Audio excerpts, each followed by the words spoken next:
We can relate, cause I don't get shit on my hands off. I just want money, so don't hit my phone. Talk about some shit I really don't care about. Oh, this is whoop, we gon' go air it out. Oh, this is mama crib, we gon' go tear it down. You think you tough with that gun that you carry around? Send that little bitch, I come back like a man round. Shut that little boy, now I'm making like hella mouth. Put that little elf when I'm sipping no hella pound. Goofy ass nigga, one crowd, I'ma get him now. Hating that nigga, wishing he can beat me now. I'm really up with my uncle, can see me now. Make 3 racks every month, like, can you tell me how? I'ma go get him, get him down. Come to a spot for this house with a couple rounds. Hey, switch it out real quick. I love that money, it come from the back end. Niggas be hating cause I bring the racks in. I got the method, you better come tap in. But in my cup, I didn't like Michael Jackson. I got the bitch, so you know it's no lacking. We in the crew, so we move like the rap. Making money since kids, so you know it's a habit. Hit it them all, it's good as taxi. Riding with crutch, jumping the black bitch. Big up a cup, sipping no acting. Wait on my shoulder, I carry that shit. Niggas be talking, you know we ain't like. I jump on your porch like I came with the pack. I come money ready, I'm not with the yak. Put 4 in this cup and I get a little pass. We can relate, cause I don't get shit on my hands. Yo, you are now tuned in to another episode of 2L8CED, man, the best streetwear and fashion-based podcast out here, man. So if you're not listening, you're already too late, but y'all already knew that. So I'm gonna go ahead and get straight to it, man. We got a lot of special things this episode right here, man. So we got a 757 native. I'm gonna go ahead and let him introduce himself, cause you know what I'm saying, everybody know the man already. So I'm gonna just go ahead and let him talk for himself, man. Who we working with today on the 2L8CED podcast? Hey man, y'all got talk here. You know what I'm saying? I'm just coming to show love. You know what I'm saying? Chop it up with you, that's it. Word, my dog. So look, we got my man DTUCK in the building, right? All right, so he's being modest about his accolades, but in my eyes, man, you feel me, as a young football player, this damn near 757 legend, you feel me, on the field, you feel me? So let's go ahead and get into it, man. Go ahead and start with your senior year in high school, you feel me, DTUCK. You went to Lake Taylor, is that right? Yeah. So are you from Norfolk? Yeah, I'm from Norfolk. I grew up in Norfolk, but I was actually born in Lynchburg. A lot of people don't know that. Word, okay. So did the high school in Norfolk, did you go to middle school or that was still Lynchburg? Nah, I've been in Norfolk since I was in elementary school. Word. Okay, so can you talk about a little bit about growing up in Norfolk? I mean, so when I moved to Norfolk, right, I came to live with my mom, my dad. Then my dad left, so I started living with I came to live with my stepmom and my dad. And my dad left when I was like 10. Mm-hmm. So I stayed with my stepmom though, and she raised me type of shit. Right. So, you know, we lived in the neighborhood. It wasn't really, you know what I'm saying? You know how most of Norfolk is. It wasn't like that. It wasn't bad at all. Mm-hmm. Really wasn't nobody around for real. Like, we didn't have too many kids in the neighborhood or whatever. So, you know, just growing up like that, growing up with my stepmom, and I got my brother and my sister, but I kind of feel like I was, you know, always like disconnected a little bit, you know, just because. Is there an age gap between you and your siblings? Yeah. Well, me and my sister like 2 days apart. It's my stepsister. Okay. Right. And then my little brother, he go here too. He's 4 years younger than me. Oh. I got 3 other brothers from my mom. Uh-huh. But they live with her and shit like that. So.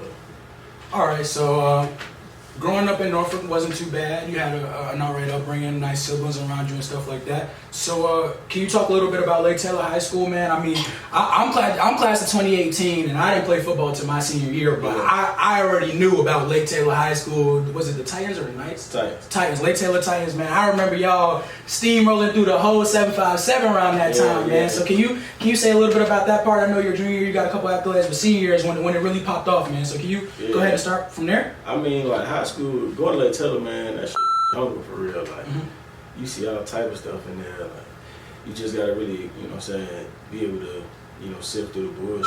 Because, you know, it's easy to get caught up in, you know, what's going on in the neighborhoods. And, you know, that street life is everywhere, especially in Norfolk. So, you know, I just had to be able to, you know, navigate through that. You know, but playing, you know, it definitely made me into a better man, you know, gave me some lessons and some stuff that I went through and I learned that experience, you know, that brought me to be who I am today. Like, you really had to be, you know, mentally tough.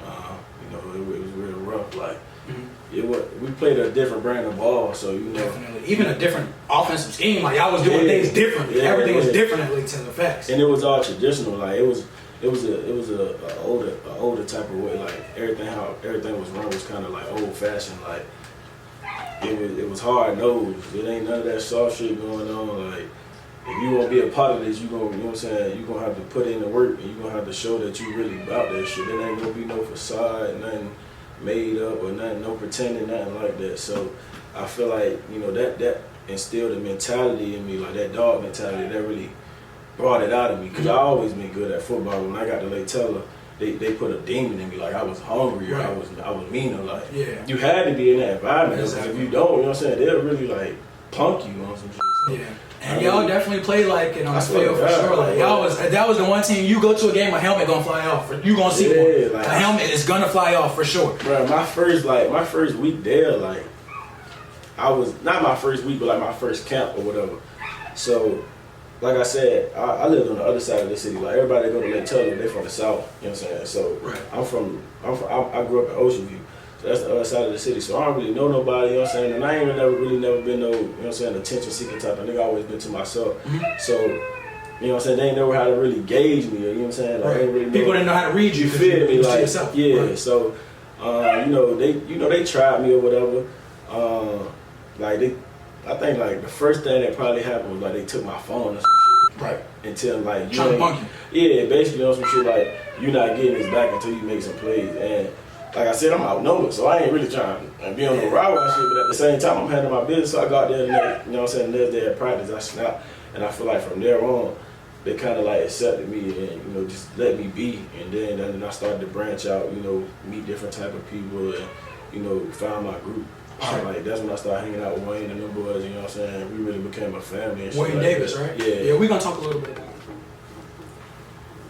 Alright guys, I just wanted to thank everybody for listening to the 2L8CED podcast. As you guys know, we are the best streetwear and fashion based podcast out here, man. We're at the crossroads between sports, fashion, music, all that good stuff, you feel me? So, you feel me, just as a little accolade to show my appreciation for the other people that I'm involved with, I got a partnership with Hydro Quenchers out in Harrisonburg, man. I'm going to link everything to the bio, but if you guys would like a chance to win one of these awesome free cups right here, man, just go ahead, head down to Hydro Quenchers. I'm going to put the Instagram page and everything right here in the video, but they got mad fly stuff, fellas, ladies and gentlemen, anybody who likes coffees, refresher drinks, colored drinks, flavored drinks, fruity drinks, man, they got everything you need. So just head on down to Hydro Quenchers, man, fill you out a punch card for a chance to win one of these free cups. And they showing support for everything that's going on in the valley, so y'all go ahead and support them, man. Alright, man, so you were saying that back in high school that, like, you know what I'm saying, they tried to test you out a little bit, you feel me, and then they tried to test your games to see what you was about when you first got out there or whatever. So from there, you developed into the player you are, you met some of the guys on the team, and that's when you say you really started to flourish. So can you talk about some of the relationships you started to build? Because I know a lot of them are still around today, so can you go a little bit into that? Yeah, definitely. Really like all of them. You know, everybody that I met in high school, really that was, you know what I'm saying, down like on the team and stuff. I really still communicate with them boys all the time. Like we family. You know, they kids, I look at them like, you know what I'm saying, my nephews and my nieces and stuff like that.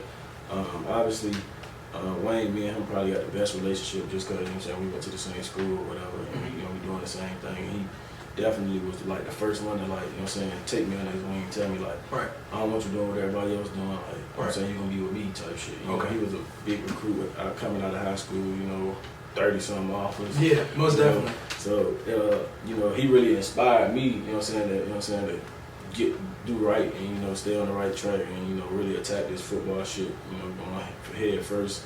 And he introduced me to his trainer or whatever, and you know, we really took off from there. And, you know, then he went to Ohio State and I was at JMU, and, you know, I was the first person he called when he thought about transferring or whatever, and I was like, yeah, I'm definitely. Man, that's tough. So he called you before, like, yeah, oh, that's tough. Yeah, he's like, I'm about to slide, and I'm like, shit, I definitely can get you here if it's something that you wanted to do. And, you know, I got him here, and I couldn't be more thankful for that, you know what I'm saying? Because when I was here, when I first got here, I was going through a lot of, you come in, you're a freshman, you're not playing, you coming out of high school, you're a big recruit, they tell you this, they tell you that, and then you get that reality check. You know, you go through a lot of mental struggles, you know, having to balance school with that.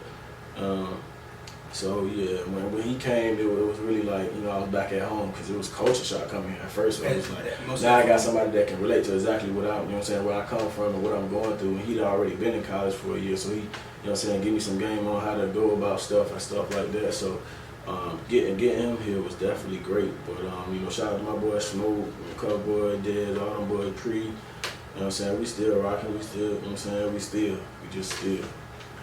All right, so about those relationships that you built in high school, I know that you and Wayne was able to build a great relationship, and you guys are still friends to this day, and along with those other guys you just shouted out.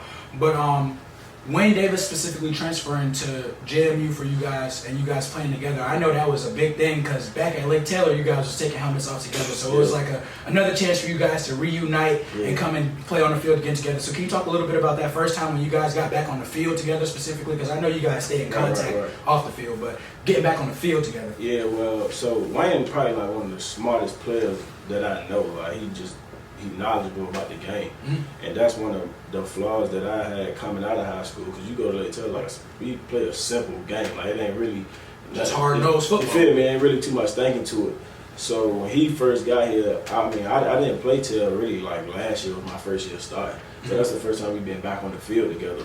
But you know what I'm saying? He really helped me figure out schemes and coverages and, you know, recognizing formations and, you know, what I can get out of certain formations. So he was really like, you know what I'm saying, just my big brother. Like he just guided me up throughout the whole way. And then this year, really, I feel like we built up so much chemistry because, like I said, he like kind of like the brains of the operation, probably one of the smartest football players I've ever played with. So, you know what I'm saying, you know, everybody call me the voice, and I'm, you know what I'm saying, I'm motivational a little bit, you know what I'm saying, because the way I carry myself and the way I approach the game, people just naturally follow me. But, you know what I'm saying, he the one I'm going to when I got a problem, or I got an issue, I got a question or something about it. So, you know what I'm saying, it was really good having him, you know, to help guide me, because his mind just crazy. And then he went to Ohio State, and then they really just, you know what I'm saying, they ran their program like the league. So he really got so much knowledge about the game that, you know what I'm saying, I just literally sat there and picked his brain, and, you know, he really helped me elevate my game, because that was really my biggest flaw. Like, I never had an ability problem. I always knock a ball. It was just understanding what the hell going on. Because college, where you get in this shit goes so fast, bro. You be rolling, like,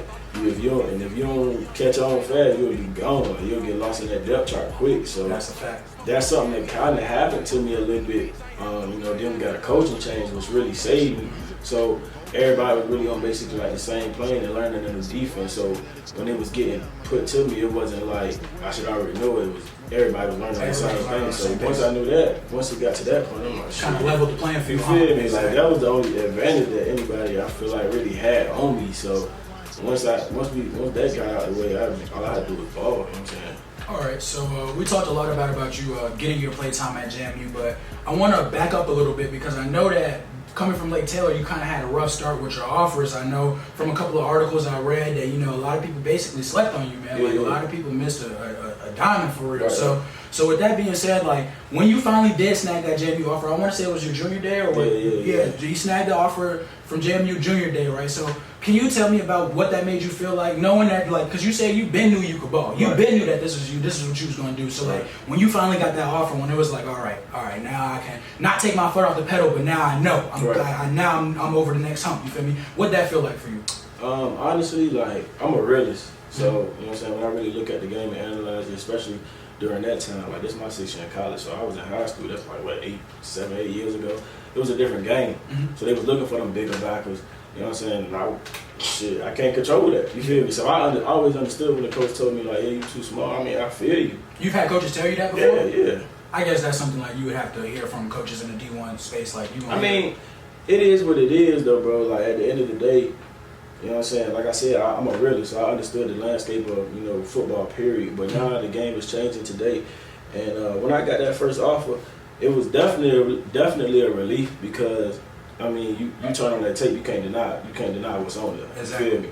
So I already knew and that was my first offer. I ended up having 12, but I already knew once I got that one, I didn't even really care about what anybody else was saying. I was like, this is where I'm going and this is what I'm going to do. So it was really like a relief, like, all right, now it's time to, you know what I'm saying, just keep doing you, really. Like, I ain't never really did nothing different, you know, since then. Because I always been a hard worker. I always put the work in. I always been, you know, putting the game first. So it was never really like a change. It was just like your foot to do it. Now what you gonna do with it?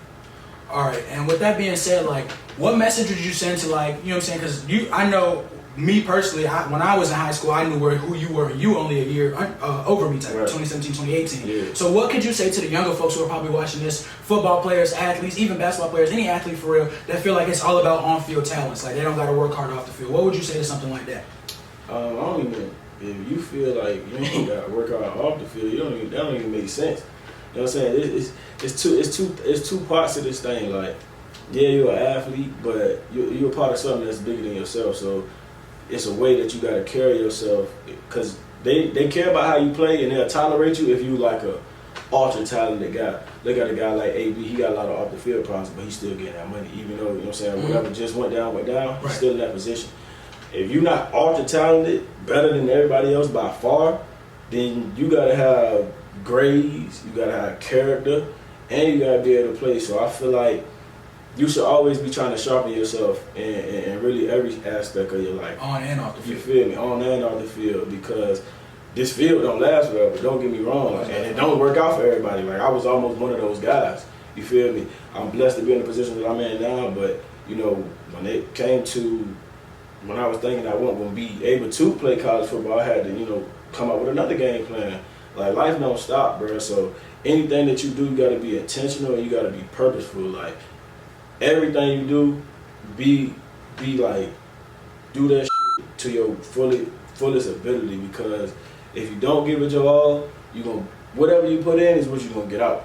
Right. And at the end of the day, it's about accountability. And you can point fingers and say, well, this ain't work out for me or that ain't work out for me. But if you don't look yourself in that mirror and say, what did I do wrong and what could I have done better, then you're really not gonna ever grow. So I feel like being accountable, being intentional, and being purposeful, those are gonna be the most important things for you when you know what I'm saying, attacking your work. Because if you ain't really going in there and trying to get better and better yourself, then you're gonna stay the same.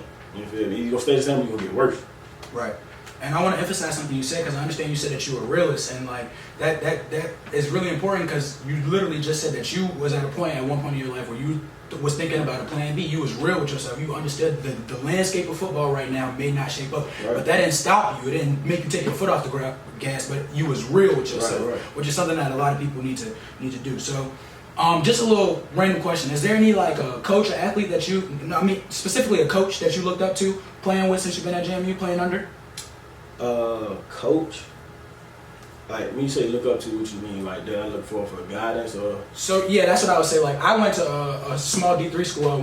Coach Whitley, you know Coach Whit, right? Yeah. Coach, you feel me? So Coach Whit was that guy for me. You feel me? When there's something going on, I wasn't feeling on the team. I'm like, yo, Whit, what you think about this? You feel me? Stuff like that. So like, is there a coach like you feel like, or even if it's from high school or from back in the day ball, that you'll still call anybody you still lean on like that? Because I know you talked about Wayne Davis and you got the guys around you like that. But is there any like administration, any coaches or anything that you rely on for that as well? To be completely honest, like, I ain't gonna lie, I ain't never really been able to open up to my coaches in that way, just because I don't even really know how to talk to somebody that's that much older than me in that way. Because like I said, I grew up without my dad, so I never really looked for that guidance from somebody that's, you know what I'm saying, that much older than me. I never had no father figure in my life, so I always, you know what I'm saying, faced my problems on my own and figured it out on my own, because that's, you know what I'm saying, that's what got me here. So I ain't never really tried to go off of that. And plus, at the same time, like, your coaches got a lot going on, so we gotta get the game plan together. Like, you know what I'm saying, I ain't trying to mix my personal business with, you feel me, with my playing time. So I ain't never really try to bring that to my coaches. But my high school coach, Hank Sawyer, he was like a father figure to me, but not like hands-on, but I just looked up to him because, you know, so I feel like we had a lot of the same similarities in the way we carried ourselves, and, you know, how he did stuff. I really liked that. So I took stuff from him. Like, he don't really know this, but I was just always watching how he operate, and I definitely, you know, try to emulate some of those type of things that he does. All right, so this is already established, but my man DTUCK goes to the JMU University. So James Madison, go Dukes. Y'all already know how that goes. So what is the best thing you would say it is about being a JMU Duke? What's the best thing about being a Duke?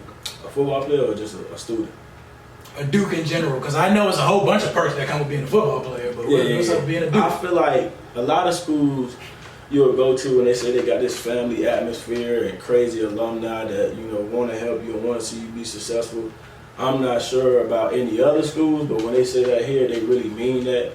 You know, they have people around there really, you know, willing to help you and want to help you. They'll reach out to you. They'll, you know, put their neck on the line for you. They'll vouch for you. I feel like, you know, this really a family atmosphere. Like, I ain't never really had no encounter where I was like, damn, that's a, you know what I'm saying, messed up person. I feel like really everybody around here is really, like, you know, good people. Right. And I feel like that's what makes the environment so good and make our brand so good, because it's real, it's authentic, you can't fake it. Right. You know, something when I first got here, it was kind of throwing me off because I ain't never really had that type of love from, Like a family you know, environment. from like just strangers, complete strangers. Complete strangers. And then everybody was white too. Like I ain't racist or nothing, but I just never experienced It's a culture it. shock. You feel It really me? is. So I was like, damn, this is like, I didn't know how to go about it. But as I grew up and I started to branch out and meet people and from different types of backgrounds and hear their stories and hear how they came up, you know what I'm saying? That's when you really start to understand people and you realize like, damn, there's a lot that you don't know. So I feel like, yeah, Jam, you just got, you know, real genuine people here, and I feel like it ain't nothing fake about it, and that's really probably the best thing about being here. That's good to hear. So when you first got here, I know you didn't play your first year, or is it your first 2? 3 years. 3 years. Well, I played my junior year, but I was like in a role, they played me. Don't get me wrong. I was a gadget though. Right. Like I wasn't the guy. Like so you wasn't that guy. First 2 years, first year I redshirted. My redshirt freshman year, I just played special teams. Then we got the coaching change, and I was I was a 2, and I was a gadget guy, so they throw me in on packages. And I ain't gonna lie, like this coaching staff really, like I balled out in camp, so they really like wanted to get me on the field. Like I had packages named after me type shit to just go in the game to get me in there and make some plays. Okay. To build that confidence up in me. And I feel like that was really important in my growth and my confidence coming into the next season. When I was the starter, I was the guy. So, And we're gonna get into that starting season in a minute, but I just wanna make sure I cover all my bases. So when your first 3 years not playing, I know that the guy that was playing over you said you were a 2 one of those years, Dimitri Holloway. yeah. You spoke a lot about your friends and the people who influenced you. Can you Right. speak a little bit about what you learned from playing under Dimitri Holloway? Because I know that he was a very well respected and very highly accoladed player for JMU. So can you talk about what you learned from him, things you might have got out of that? Yeah, nah, me and Brett close as hell. Like I talk to Brett today. You know, so we talk every day, really. Yeah, that's my guy. But he was definitely like a big brother to me. You know, we come from the same area. I think Brett from Newport News. Oh, so yeah. Okay. So when I first got in here, he was probably like one of the first people to like, you know what I'm saying, kick it with me. Because same way I was when I was in high school, I got in here, I was really to myself. You know what I'm saying. And he kind of the same way. Like he don't really, you know what I'm saying, mess with too many other people. But he was just basically telling me like, you know what I'm saying, you'll be alright. You just gotta get used to it, right. Bro. Ain't nothing like that.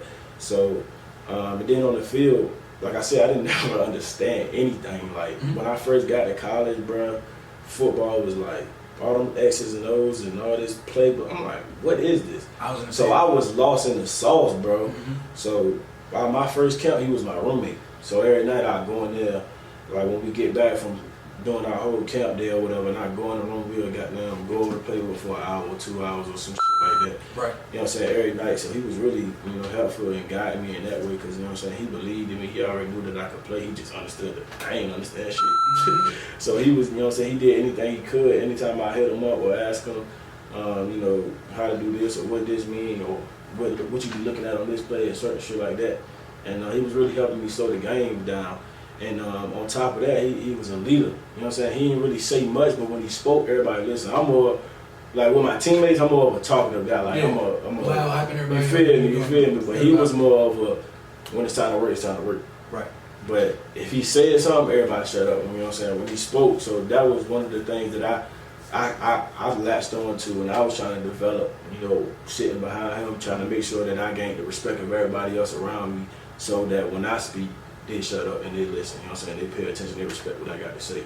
So that's just a few of the things that Brad definitely helped me with. But like I said, he my brother. Like I talk to him every day. So it ain't even really like no teammate type of shit. Like I love that, man. Word. So, that's what's up. That's how teammates start, man. Turning your teammates to bros. So all right, let's go ahead and start with this past season, man. So I know we talked about the past, man. You had your year sitting on the bench, gadget guy, too. But look, hey, this past year, DTUCK was that guy, man. Hey, look, he was that guy, man. So look, like he said, man, they call him the voice of the defense, man. He's the guy who's yelling things out. He's getting hype after every big hit. It's really him. We're gonna insert some clips, make sure y'all see all of that. But can you talk about this past season, man? I know y'all had a real good season. Ended up things not turning out the way we wanted to at the very end, but all throughout the season, man, y'all was pretty much whipping ass. So can we talk a little bit about that? Because we got some changes coming up soon. We're gonna talk about that. So can we just talk about this past season that we just had, and then end with Montana State or whatever? Yeah, it was a great season for real. Obviously, you know what I'm saying, we didn't get the job done, but I feel like, you know, losing, you find out you find out a lot more about yourself when you lose. And you know, we had a good team all around. You know, we lost a lot, but you know, we won a lot of games. You know, we did some crazy things. Speaking personally from defense, like we led the country in turnover margin. That's crazy. Like, That's crazy. That's something I did not know. That's crazy. Turnover margin. We was the top 3 defense the whole season. Like that's crazy. You feel me? I'm proud of what we was able to accomplish. As you should be. Yeah. So it ain't. You know what I'm saying? It is what it is. I'm in this sports communication class. And he was just talking about sports, and he was like, what's the most common thing in sports? And when he asked it, like, I'm an athlete, I play sports, but I ain't really had no answer. I'm like, what do you mean? And he was like, losing is the most common thing in sports. There's only one winner every year, like it's only one champion. Mm-hmm. And I was like, everybody else loses. You feel me? So everybody else loses. I'm like, damn, he right. I ain't never really thought about it like that, but I feel like I just had to throw that out there. But yeah, man, we had a great season, and I got to play with some great guys. My last season with Wayne. You know, hopefully not forever, but for now. Hopefully not forever, for sure. Hopefully we see both of them boys on the next level somewhere, popping some helmets off like they've been doing since 2015. Yeah. So look, I know that the season ended with Montana State in the championship game, right? North Dakota State. Montana State. That's who played in the championship. Okay. We beat Montana the week before we went to go play North Dakota State. Right. That's exactly what happened. So North Dakota State was the team that you guys lost to, right? Yeah. Right. So from there, I know after the season you got some accolades. You want to say a little bit about that? I know you got first team all conference. Yeah, first team all conference, like second and third team all American.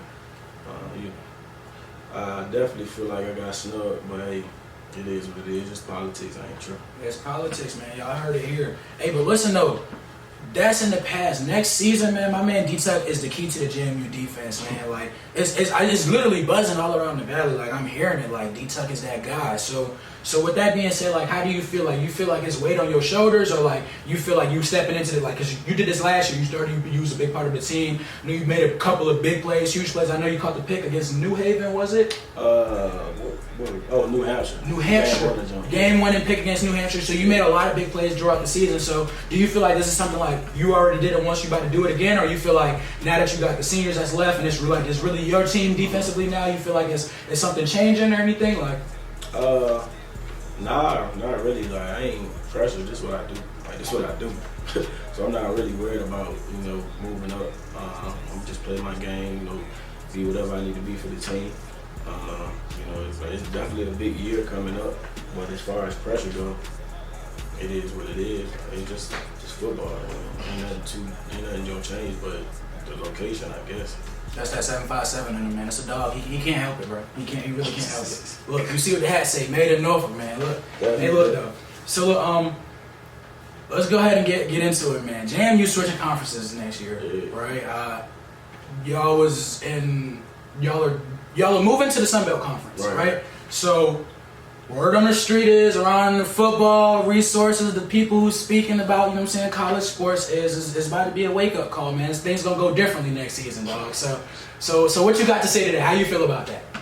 It's smooth, you know what I'm saying? ABG, anybody get it. Okay. Word. So from a statistical side of things, on the actual, X's and O's, like, you're going to be playing different opponents. Like, do you think that anything is going to change? Because JMU has to have a big recruiting season this year and things like that. So, do you think, like, actually football-wise on the field, do you think you guys will change anything, or you guys will continue to do what you guys have been doing for the last couple of years? Because JMU has been a dominant program in the past. So, do you guys think you continue what you've been doing, or? Yeah, I mean, we're gonna put that work in. You know what I'm saying? Like I said earlier, what you put in is what you're gonna get out. So, obviously, we're gonna take it up a notch. We're going to do that anyway, though, so it ain't really nothing different. We're going to go attack the off season. We're going to have a great spring. Then we're going to do what it do. You know what I'm saying? It ain't really too much different. Like I said, it's football. It's only a couple ways to success. You know what I'm saying? It ain't really too many options when it comes to, being a dominant football team. You got to do what you got to do, and that's work hard every day, be consistent, come in with the right mindset. So, you know what I'm saying? There ain't really too much to say about that because it is what it is. Okay, so while we're on the topic of moving conferences, things changing around in the collegiate atmosphere, as I'm sure you know, the NIL thing, the name and likeness thing just came out. Right. So I think that was July 1st, 2021. They allowed that college players can make money basically off their name and likeness. Yeah. So with JMU moving up conferences and things like that, I actually know personally that about the jerseys. I went to the Outpost store. They're not going to be ready till a little while type. But how do you feel about that, being a D1 athlete and that, you know, because when you was in high school, you was lit. You and Wayne Davis, y'all was lit. People probably would have liked a little DTUCK Wayne Davis jersey, but it wasn't an option. So how you feel about that now that, you feel me, kids can come straight out of high school making money off their name and likeness? I feel like it's important, and it's, you know, it's obviously overdue. But you know, time. I mean, it is what it is. I feel like I said, it's overdue, man. It's really important that, you know, we are able to do that, because there's been times that, you know what I'm saying, we struggling, like really struggling. And at a point that you shouldn't be, for the amount of hard work that you put in. You put in so much work, bro. And it's so time consuming. Like, you could try to work, but if you do, you're not going to, be able to. You're taking away from other things. You feel you're not going to be able to perform at your best, I feel like, because it's a lot of time and, you know, time and energy that goes into it. So if you dividing it into, you know, going to work, I don't really think you're going to be able to, you know what I'm saying, dominate at the level that you want to. So I think it's really important that, you know, we're able to do that. That's good. I definitely believe that y'all should be compensated for, you know what I'm saying, especially if people are paying for money with your name on it, or like your number, people, because they thinking about you when they're buying that. So like, well, who else is that supposed to go to? Right. But so what are some other things that you could say or have been challenges for you throughout your collegiate history, like being an athlete? What are some challenges that you have come across? Being an athlete, I think the biggest thing is just juggling everything, bro. Like, you got expectations from people at the crib, you got school to worry about, you got on-field stuff to worry about. I think the biggest thing is just juggling everything and being able to focus on what's really important, cutting out the noise. You know, that was my biggest thing. Like, especially when you first get in here, you lit, you like, these girls, you know what I'm saying? No, not even the girls. Just being on your own for the first time. The independence. Really, you feel me? Like, for your first time, you ain't got to answer to nobody, really. Like, you ain't got nobody over your shoulder telling you this what you can do, this what you can't do. So I think the biggest challenge was just growing up. You feel me? Like, prioritizing it, you know, handling your business before you know what I'm saying, go out there and, you know, and do the little play stuff. Right. So I think the biggest challenge was growing up, bro. Right. Okay. That's definitely maturing. Is definitely stopping you right in your tracks. Like, hold on, like you being a little kid. Bro, it's so easy to get caught up in the life of a college football player, especially at a school like this where everybody know who you is. Girls are throwing themselves at you. As a matter of fact, thank you for saying that. Can you talk a little bit about that? Because like I said, like the name and likeness thing just came out. But like I said, bro, you have been a popular name and face since you've been in high school. Right. You came here a big recruit. You might not have played right away, but people knew who you was. People always knew who DTUCK was. Like they see you as DTUCK. You feel me? So how did that feel? Like, you feel me, having a, like, I don't know if we necessarily want to call them fans or supporters, but people who they know your name and likeness. Like, how does that feel? Is that like would you say it's a constant pressure on you? Like, are you used to it now since you've been popping helmets since, you know what I'm saying? Like, how does that feel for you? I'm definitely used to it now. Well, I mean, I kind of always been like, I don't want to say the center of attention, but I always been like popular, you know what I'm saying, since I've been to school, because I'm just funny and stuff. So people know, like, naturally gravitate to me. So it wasn't too much of a change, but you just got to be smart. You know what I'm saying? You got to watch, you know, how you operate, because all eyes is on you. And not even if you're just a regular player on the team, like that's who I was when I first came in here. Like, I was just a football player. They didn't know me exactly, but you know what I'm saying, they knew I was on the team. Exactly. So everybody just watching you, you have to conduct yourself in a way that, you know, represents the university the right way, because like I said earlier, you're a part of something that's bigger than yourself. So everything that you do, you have to be thinking that whatever you do has an effect on the brand. You know what I'm saying? You have to protect that brand if you want to, you know, survive and, you know, be and continue to be a part of it. So I feel like it's a gift and a curse. Like, you know what I'm saying? You want to be in that limelight, but at the same time, you can't do what everybody else doing. You feel me? Like, you can't go do this on social media or whatever, and like your homeboys do at the crib, and because it's gonna come back on you. You feel me? So and the university, and that's the biggest thing. Like, you gotta protect the university's name. Like, you're part of something that's bigger than yourself. You gotta understand that, because you're a pawn in this game. And if you don't act right, your ass will be gone. I tell you that. I've seen it happen. Hey, I bet. Hey, my man DTUCK in here spitting facts, man. So y'all, I hope y'all listening, because if you're not, you're already too late. So while we're on the subject of challenges, man, can you speak a little bit? Oh, my fault, y'all. Can you speak a little bit about how COVID and the COVID-19 pandemic affected you? Any of it? I know you stayed at JMU, but I know a lot of people end up transferring, going from home, all types of things like that. A lot of personal like struggles that people deal with. So can you speak any about how the COVID-19 pandemic affected you? Yeah, well, first and foremost, probably the biggest thing, I lost my aunt. You know, rest in peace to her. I'm sorry to hear that. Definitely rest in peace. That probably happened like last year around January. But you know, when it first started, and they, you know what I'm saying, made everybody be in the house and stuff like that, I really went through like a mental struggle because, you know what I'm saying, I'm good with being alone, but it felt like everything was disconnected. So I'm sitting at the crib, I'm like, damn. But then, like, when I got to the other side of it and I looked back on it, I really grew. Like, I benefited from being in that pandemic because we couldn't do nothing with football. So this was the first time in my life since that I really was able to, you know, do other things. You know, I went and I got a job, and, you know, I was doing some sales stuff. And, you know what I'm saying, I really learned a lot about myself. Like, I could really do other stuff because I've been playing football since I was 8 years old. So this was all I ever knew. Like, and since I started playing, this is when I took serious. So everything came secondary to that. So when I was able to put football second and then, you know what I'm saying, go out and figure out who I am really, like, as a person outside of this football stuff, and I learned, you know, just how to talk to people. I met a lot of different people. You know, I learned some skills. You know, then that relationship, not like a girlfriend or nothing like that, but I was able to build with somebody, like, that's what you know, and she brought a lot out of me as far as, you know, like, mentally. You know what I'm saying? She made, not really necessarily emotional, but she brought out a side of me that I had never seen before because we were just spending so much time together because we was in quarantine. I mean, not quarantine, everybody was in quarantine. So, I mean, I really learned a lot about myself during that period of time, and it was really, like I said, I benefited from it. You know, obviously, with all the deaths and stuff, it was not good, you know, period. But me personally, I grew from it. And I want to let you know, like, you're definitely not the first person I've heard come on the podcast and say that they benefited in a way from COVID. Like it's definitely sorry to hear about all the losses, and I'm sorry to hear about everybody that passed away. But a lot of people actually was able to get something positive out of the COVID-19 situation, whether it was able to grow emotionally, mentally, find a different side of yourself. Like in your case, you've been playing football since you was 8, bro. You probably ain't never have a chance because like, bro, life gets so crazy and it just be going and going, and you would look back and look up and you not like. I was thinking about this the other day, like. I came in, I was 18, I'm about to turn 23 in a couple of days.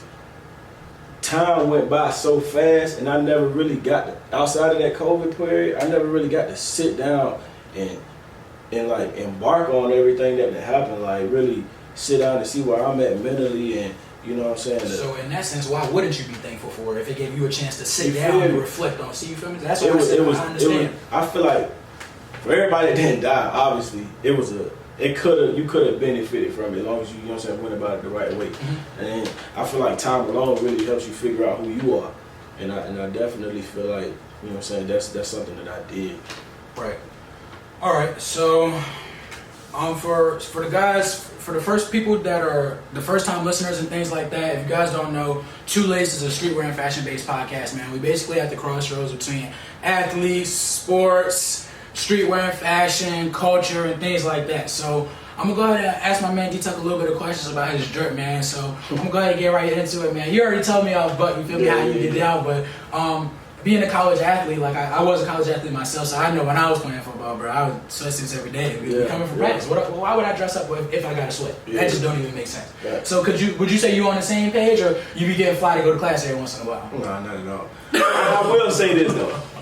My sophomore year, I was going through some type of, I don't know, like. You was throwing that shit on? Nah, you gonna laugh when I tell you this, but I was on some like Martin Luther King stuff. Like, you was wearing suits to school? Bro, I went through a phase.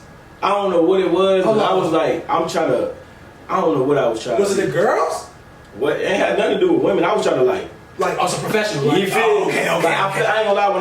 When I was dressing up every day, I felt better. Like I was able to participate in class more because I'm feeling better about myself. Yeah, that's a fact. We look good. We feel good. So I was putting on suits, like I put a sweat on, you know what I'm saying? Throw some slacks on, put a shit, man. I don't know what. Hey, bro, what was the fella saying about you at that time, bro? They was joning, bro. I mean, nah. Ain't nothing like that, cause they already know how I'm coming. Like if I do something, it's a reason behind it. You know what I'm saying? They felt me. Right. Probably the first couple of days, they're like, "What you got going on?" I'm like, I'm trying to make an impression. I want people to take me serious. Right. I can dig it. I think that's what it was. That was the phase that I was going through. Like I said, I play all the time. You feel me? Like I wanted people to take you serious. You feel me? Okay, I was feeling like that. people got this perception of me that I'm, you know what I'm saying, I'm a kid, I play around. You feel me? I just wanted to change that, you know what I'm saying, that whatever, something, I just wanted to change that about myself. And once I was doing it, I think that was the phase. But I got over that. Right. Like, that shit probably only last like a month. Yeah. But just know for that month you was dapper down. No question. In class. No question. In class. Oh my. Oh my. I'm a real college boy. Oh my. Real college boy. All right, man. So you said that you don't be dressing up to go to school, man. So like when you do step out and you go out, man, when you go back home to the 757 or whatever, and you do throw on a fit, man, what you like to wear? You got any favorite brands or anything like that? I really don't put on clothes, bro. Oh, so you like athletic, athleisure gear all the time? You feel me? Like Wayne and them boys, they dress. Like, Wayne be doing that's that. what I don't even go to the club. Like, that's not my scene. I ain't never really been on the. That's just ain't me. So I don't. What about the kicks? You got favorite sneaker brand? Jordan, Nike, Adidas. Raf Simons, Balenci, what? I like Reeboks, bro. Reeboks? I got a couple of pair of Reeboks. You like the Allen Iverson Johnson questions? Yeah, I got. Which one you like better, questions or answers? Answers. You got both? Yeah, I like the questions though. Word, I like the questions better than the answers too.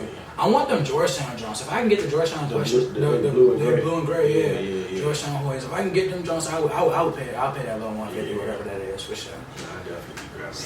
But I ain't never really been on dress, man. For real? No. So, Lake Taylor, you want to get fly for the ladies in high school? Nope. Didn't kill.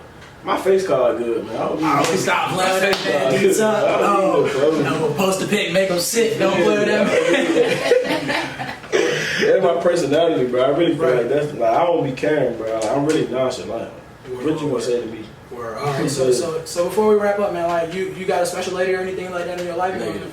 Right, all right, so look, hey, look, y'all heard it here, man. My man is the key to the JMU defense next year, and he on the market. So look, ladies, y'all heard it here first, man. Like I said, man, this episode of 2L8CED is partnered with Hydro Quenchers, man, the best coffee / refresher spot out here in the valley, man. If you haven't tried it out, go try it out. I'm gonna post some pictures of the spot, man, of the drinks they got, all that good stuff. And then y'all go get you a punch card for a chance to get one of these free cups. Once again, if you don't know, now you do. You are tuned into 2L8CED, the best streetwear and fashion podcast out here, man. And we got my man DTUCK in the building. Appreciate you having me, guys. For sure.